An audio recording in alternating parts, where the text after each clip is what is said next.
ঘাস রোপণ করার ক্ষেত্রে একটি জমি কী উপায়ে প্রস্তুত করা হয়, মানে আপনারা জমি চাষ করা থেকে শুরু করে আপনারা কিভাবে কাটিং কতটুকু দূরত্বে কী উপায়ের কাটিং রোপণ করবেন, কত পিস কাটিং লাগলো এবং সেই ঘাসটির পরিচর্যা কী কী সার প্রয়োগ করতে হবে, কিভাবে নিড়ানি দিতে হবে, ঘাস কিভাবে বড় করতে হবে এবং ঘাস বিক্রি করে কত টাকা আমি লাভ করব, তা নিয়ে মূলত আজকের প্রতিবেদন। তো ভিডিও আর দীর্ঘায়িত করব না, মানে এন্ট্রি আর দীর্ঘায়িত করব না, চলুন মূল ভিডিওতে যাওয়া যাক।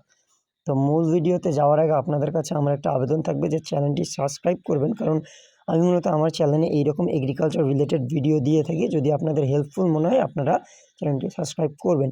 তো এক্ষেত্রে আমি মূলত জমি 3 বার চাষ দিয়ে নেব। তো 3 বার চাষ দিয়ে নেওয়ার মূল কারণ হচ্ছে জমির মাটিটিকে ঝরঝরে করে নিতে হবে। তো এক্ষেত্রে আমার মূলত ওই পরিমাণ লাভ কিছু হয়নি, কারণ আমি 3 বার চাষ দেওয়ার পরও অনবরত বৃষ্টি হওয়ার কারণে মাটিগুলো মূলত কাদার মতো হয়ে গিয়েছে। এই জন্য আমি মূলত কাটিং সইয়ে রোপণ করার ইচ্ছা ছিল, কিন্তু যেহেতু মাটি কাদার মতো হয়ে গিয়েছে সেই জন্য আমি সইয়ে রোপণ করতে পারিনি। আমাকে মূলত 45 ডিগ্রি অ্যাঙ্গেলে কাটিং রোপণ করতে হয়েছে। তো 45 ডিগ্রি অ্যাঙ্গেলে কাটিং রোপণ করার ফলে আমার কী কী দিকগুলো ফেস করতে হয়েছে, কী কী সমস্যার সম্মুখীন হয়েছি আমি, তা মূলত এই ভিডিওটা আপনাদের সাথে আমি আলোচনা করব। তো এক্ষেত্রে দেখতে পাচ্ছেন আমি একটি বেডের মূল প্রস্থটা নিয়েছি 6 ফিট এবং এই 6 ফিটের ভিতরে আমি 4টি সারি কাটিং রোপণ করেছি। এই 4টি সারি কাটিং রোপণ করার ক্ষেত্রে মোট একটি সারি থেকে আরেকটি সারির দূরত্ব আমি দিয়েছি 1.5 ফিট এবং একটি কাটিং থেকে একটি কাটিংয়ের দূরত্ব গিয়েছে এখানে মূলত 1 ফিট। তো কাটিং রোপণ করতে আমি মূলত 3 জন লেবার এখানে ইউজ করেছি। এই যে দেখতে পাচ্ছেন এটি মূলত 20 বা 21 দিন পর 21 দিন পর। তো এক্ষেত্রে জমিতে পর্যাপ্ত পরিমাণে একদম আগাছা দিয়ে ভরে গিয়েছিল, যে কারণে আমার যে বাণিজ্যিক ঘাসগুলো রয়েছে এই বাণিজ্যিক ঘাসগুলোর গ্রোথ ওই পরিমাণ হচ্ছিল না। এই কারণে অনেকে কী করে, এখানে প্রচুর পরিমাণে লেবার ইউজ করে। এখানে যদি আমি এটা মূলত লেবার দ্বারা পরিষ্কার করতে যাই সেক্ষেত্রে মূলত আমার 3টার পরিমাণ লেবার লাগবে। সেক্ষেত্রে আমার মূলত আরও 900 টাকার মতো খরচ হয়ে যাবে। এক্ষেত্রে আমি কী করেছি, যে আমাদের যে এখানে কৃষি অধিদপ্তর রয়েছে তাদের সাথে কথা বলার মাধ্যমে আমি মূলত এক ধরনের কীটনাশক ব্যবহার করেছিলাম, আগাছানাশক। এই আগাছানাশক ব্যবহার করার কারণে যত প্রকারের ঘাস ছিল, বাণিজ্যিক ঘাস ছাড়া দুবলা ঘাস বলেন, ছেচি ঘাস বলেন, হেলেঞ্চা ঘাস বলেন, সব ঘাস মূলত মরে গিয়েছে। এখন মূলত আমি কী করব, একটি মাত্র লেবার ইউজ করব যে মূলত এই মরা ঘাসগুলোকে মাটি থেকে অনায়াসে এগুলো পরিষ্কার করে ফেলতে পারবে। তো এইভাবে আপনারা মূলত আপনাদের লেবার কস্টটা কমিয়ে নিতে পারেন। এক্ষেত্রে আপনাদের ঘাসের গ্রোথ একটু সমস্যা হইতে পারে, অনেক বেশি যে সমস্যা হবে তা কিন্তু না। এই যে দেখতে পাচ্ছেন এই ক্ষেত্রে মূলত এই যে এখানে হাত দিয়ে এই পুরো এরিয়াটা মূলত পরিষ্কার করে নেওয়া হয়ে গিয়েছে, কারণ এই ঘাসগুলো সমস্ত ঘাস মরে গিয়েছে এবং মাটির সাথে এদের কোনো জয়েনিং নেই। এই যে এইদিকে দেখতে পাচ্ছেন এখন মূলত ঘাসটির বয়স 1 মাস। 1 মাসে মূলত ঘাসটির এইদিকে একটু মাটিটা বা জমিটা উঁচু হওয়ার কারণে এইদিকে মূলত আপনার গ্রোথটা অনেক কম হয়েছে, কারণ এইদিকে পানি ওই পরিমাণ জমে থাকেনি।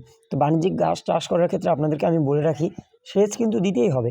একবার মূলত ঘাস কাটিং করার পর মিনিমাম 2 থেকে 3 বার সেচ দিতে হবে এবং 2 থেকে 3 বার সার প্রয়োগ করতে হবে। আমি মূলত এই 22 শতাংশ জমিতে মূলত 5 কেজি ইউরিয়া দিয়েছিলাম। এটা অনেক কম পরিমাণে, কারণ আমি প্রথমবার আমি ভাবতেছিলাম যে ইউরিয়া বেশি হয়ে গেলে ঘাস মরে যেতে পারে। তো আপনারা 1.5 শতাংশ বা 2 শতাংশ জমির ক্ষেত্রে 1 কেজি সার দিতে পারেন। সেক্ষেত্রে আমার 10 কেজি সার ইউজ করলে আমার এখানে আমি গ্রোথটা অনেক ভালো পাইতাম। তো এই যে আপনাদেরকে বলেছিলাম যে 45 ডিগ্রি অ্যাঙ্গেলে ঘাস রোপণ করার ক্ষেত্রে অনেক সমস্যা হতে পারে। এখন আমি মূলত আপনাদের সামনে সমস্যাগুলো তুলে ধরবো, কী ধরনের সমস্যা হতে পারে। এই যে দেখতে পাচ্ছেন এই গাছটি 2টি গিঁটে অঙ্কুরোদ্গম হয়েছে, যেক্ষেত্রে উপরের গিঁটটা রয়েছে ওটা মাটির সাথে কোনো স্পর্শ নাই। যখন আমি ঘাসটি কাটবো তখন ওই ঘাসটি মূলত রিজেক্ট হয়ে যাবে। এই যে দেখতে পাচ্ছেন গাঁটের উপরে থেকে ঘাস অঙ্কুরিত হয়েছে। তো এক্ষেত্রে আপনারা একটি সমাধান করতে পারেন। সেক্ষেত্রে কী করবেন, এই গাছটি মূলত গোড়া থেকে না কেটে এই যে গিঁটটা রয়েছে এই গিঁটটা আপনারা কেটে দিবেন। কেটে দেওয়ার পর এইরকম করে নিবেন, তারপর মূলত এটা মাটিতে রোপণ করে দিবেন। এক্ষেত্রে কী হবে, এর যে শিকড়গুলো রয়েছে এই শিকড়গুলো মাটির সাথে সংস্পর্শ পেয়ে যাবে এবং পর্যাপ্ত পরিমাণ ঘাস হবে। যে গিঁটটি মাটির সাথে হয়েছে এই গিঁটটি দেখতে পাচ্ছেন পর্যাপ্ত পরিমাণ ঘাস হয়েছে। এখানে পর্যাপ্ত পরিমাণ ঘাসের ফলন হবে প্রথমবারই। আমি কিন্তু এটা দ্বিতীয়বারের ভিডিও দেখাচ্ছি না, প্রথমবারই মূলত একটি কাটিং থেকে গড়ে আমি 3 থেকে 4টি করে ঘাস পেয়েছি। তো ভাবতে পারছেন কী পরিমাণ ফলন হয়েছে। এই কারণ হচ্ছে আমি যখন ঘাসটি রোপণ করেছি এই যে দেখতে পাচ্ছেন এই ক্ষেত্রে আপনারা যদি এখানে হাত দিয়ে এটাকে মাটির সাথে লাগিয়ে দেন এবং তার উপর যদি আপনারা কোদাল বা যে কোনোভাবে এর উপর মাটি দিয়ে দেন, আলতো করে, একদম যে নিখুঁতভাবে দিতে হবে তাও না, কোনো মতেও যদি এর উপর মাটি দিয়ে দেন সেক্ষেত্রে এর ফলন মূলত অনেক ক্ষেত্রে বেড়ে যাবে। এই যে আপনারা দেখতে পাচ্ছেন এটা 1.5 মাস।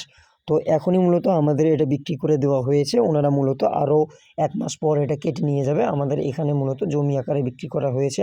কত টাকায় বিক্রি করেছি তা মূলত আমি আপনাদেরকে পরে বলব।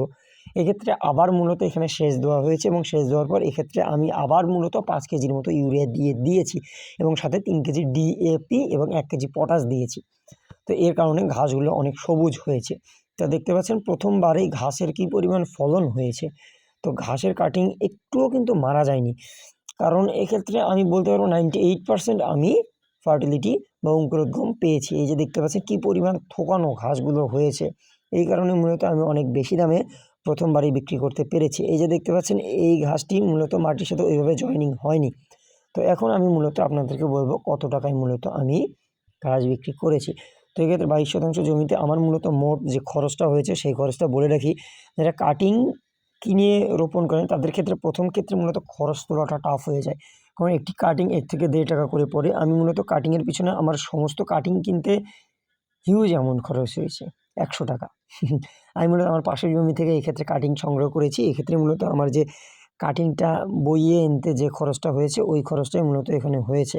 তো এক্ষেত্রে আমার মূলত 100 টাকা খরচ হয়েছে এবং মাটি প্রস্তুত করতে 900 টাকা খরচ হয়েছে এবং সার-টার মিলে অনেক অ্যাক্সেসরিজ মিলে মোট আমার 2900 টাকা খরচ পড়েছে ঘাস বড় করা পর্যন্ত এবং ঘাস আমরা বিক্রি করেছি 6000 টাকা।